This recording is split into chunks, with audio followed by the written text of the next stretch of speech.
Hello friends, നമുക്കിന്നൊരു തോരൻ വെക്കാം. അതേ തോരൻ എന്ന് പറയുമ്പം കൂർക്ക അല്ലെങ്കിൽ ചീവക്കിഴങ്ങെന്ന് പറയും. ഞാനിങ്ങനെ പൊടി പൊടിയായിട്ട് അരിഞ്ഞിട്ടുണ്ട്. എല്ലാവരും അതൊക്കെ തോരൻ വെക്കുന്നത് എനിക്കറിയാം. എങ്കിലും ഞാനിങ്ങനെ ചെറുതായിട്ട് അരിയുവാണ്. നമുക്കത് സ്റ്റൗ കത്തിക്കാൻ പോകണേ. ഇങ്ങനെ പാൻ ചൂടായെന്ന് തോന്നുന്നു എണ്ണ ഒഴിക്കുവാണ് കടുക് വറക്കാൻ.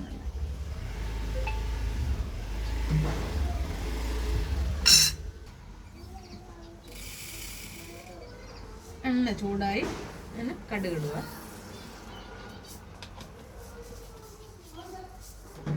കടുക് പൊട്ടി മുളക് ഇടുവാണ്.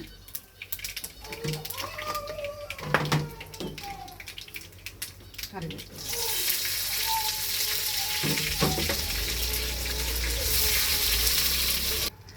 ലേശം മഞ്ഞൾപ്പൊടി, തോരനാവശ്യമുള്ള മഞ്ഞൾപ്പൊടി,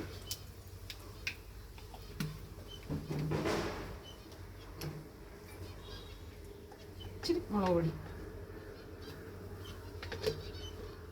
ഇതിനകത്ത് ഞാൻ വെളുത്തുള്ളി ചതച്ചിട്ടുണ്ട്. വെളുത്തുള്ളിയും തേങ്ങയും കൂടി ഇതിനകത്തിട്ടൊന്ന് വഴറ്റുവാണ്.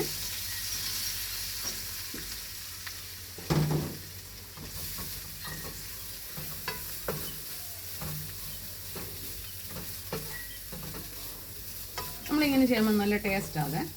തേങ്ങ ഇട്ട് നമ്മൾ ഇതിനകത്ത് വഴക്കുന്നത് എന്താ ചപ്പായി പോത്തൊന്നുമില്ല. വൈകുന്നേരം വരെയൊക്കെ ഇരിക്കും. അത് കേടാവത്തില്ല. മറ്റാണെങ്കിൽ നമ്മൾ ഉച്ചയൊക്കെ കഴിഞ്ഞ് 4 മണിയാകുമ്പോഴൊക്കെ അതൊരു പന്നൽ പോലെ ആകും. നമ്മളിങ്ങനെ തേങ്ങ വെളിച്ചെണ്ണയ്ക്കകത്ത് വഴറ്റിയെടുക്കുന്നതുകൊണ്ട് കുഴപ്പമൊന്നുമില്ല, നല്ലതാണ്. ഞാൻ പൊടിയരിഞ്ഞ് ചീവക്കിഴങ്ങ് അതായത് കൂർക്ക ഞാൻ ഇങ്ങോട്ട് ഇടുവാണ്.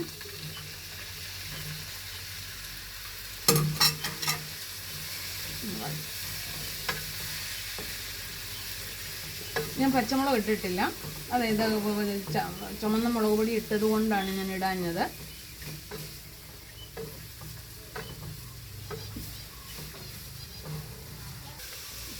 ആവശ്യമായ ഉപ്പൂടെ നമുക്ക് വെള്ളം കൂടെ ഒഴിക്കാം. കൂർക്കയെല്ലാം നല്ല വേവുണ്ടല്ലോ അതിന്.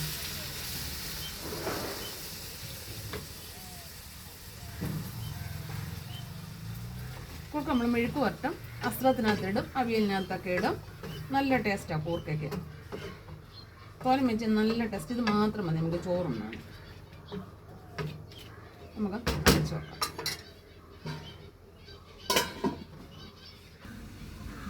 നമ്മുടെ തോരൻ റെഡിയായെന്ന് തോന്നുന്നു. ഒരു 10 മിനിറ്റോളമായി ഇത് വെച്ചിട്ട്. കൂർക്കയുണ്ട് ഭയങ്കര വേവാണ്. റെഡിയായിട്ടുണ്ട്.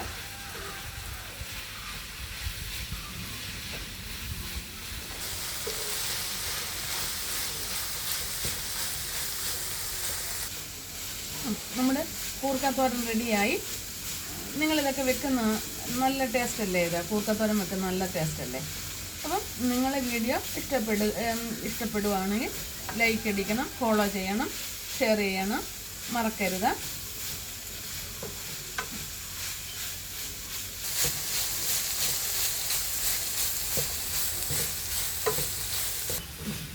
ഫോളോ ചെയ്യാൻ ആരും മറക്കരുത്. ഈ വീഡിയോ കാണുമ്പോൾ ഫോളോ ചെയ്ത് നിങ്ങൾ മാറിപ്പോകാവോ.